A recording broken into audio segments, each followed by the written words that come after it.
Very short lecture today. We're going to talk about the blood supply to the heart.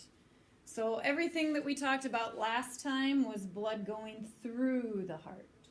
So it goes to the lungs, it goes through the aorta, goes to my body, goes to my arms, my legs, all over the place. Your heart is an organ, so it also needs a supply of blood. So the blood that's passing through it doesn't help the heart out at all. It needs its own supply of blood. So on the aorta, the first branches that come off the aorta are going to carry freshly oxygenated blood because they've come from the lungs. They're on, and the right and left coronary arteries come off of the aorta and they feed the heart muscle itself. So coronary, and that's a common term. I'm sure you've heard someone who's maybe had coronary blockage, something like that.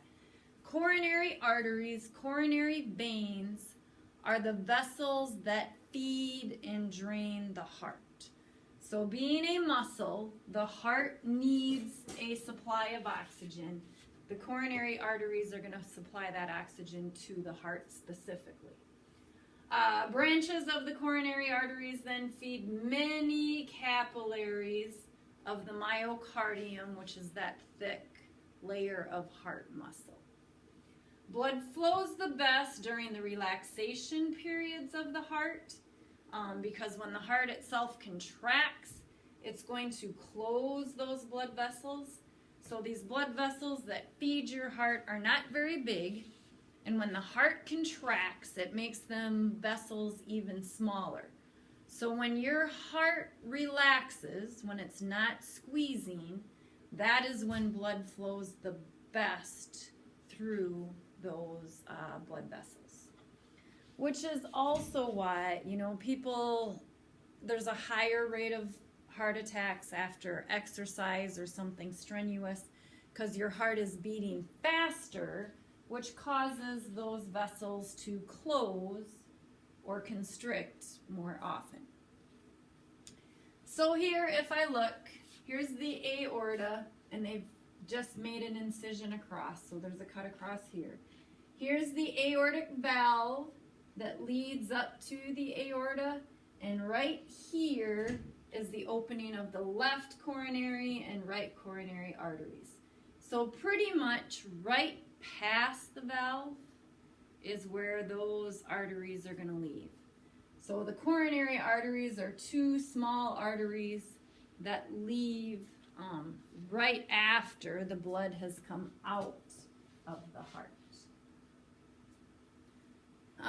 Heart muscle requires continuous supply, so smaller branches of the arteries have little anastomosis, and that's something, if you watch medical shows at all, you may have heard that term before, as alternate pathways for blood if one becomes blocked.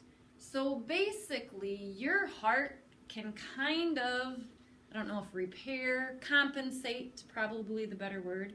If you have a small blockage on your heart, a small branch of the artery gets blocked, your heart will often have a little anastomosis, and that's just a new little vessel that is produced that will feed the heart. So someone who has maybe high cholesterol or blockage for some reason may have many of these tiny little alternate pathways that will show up. So our heart needs oxygen. It also has to get rid of carbon dioxide and waste and send blood back. So cardiac veins drain blood from the heart and carry it. Here you see the word coronary again, so that deals with the heart itself. The coronary sinus, and then that's going to empty into the right atrium along with the used blood from the rest of your body.